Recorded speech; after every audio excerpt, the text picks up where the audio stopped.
然有免費嘅表演、免費嘅圍爐煮茶、免費嘅遊戲同免費嘅禮物送。無論你係本地人定係遊客，如果你想唔使錢又想有節目，片面有全部嘅活動時間同地點，你可以直接收藏。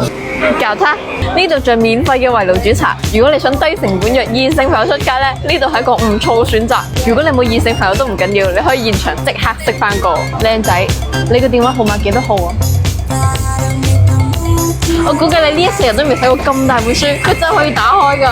入邊講咗好多10月初5街不為人知嘅街坊故事。如果你無心向學，唔中意睇咁大本書，呢度仲有超大型嘅靚打卡裝置。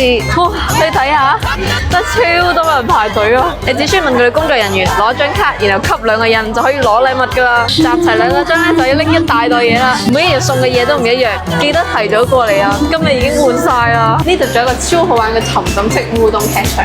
故事係講述1930年發生嘅10月初5街嘅碼頭爆炸案。呢個互動劇場係根據10月初5街真實歷史改編嘅。有興趣嘅朋友可以喺呢度報名。大家記得10月1號到10月8號每日都有一場嘅。呢個互動劇場7點到10點，你可以由頭玩到尾。佢有3段式入場，就算遲到都唔緊要，你可以中途加入。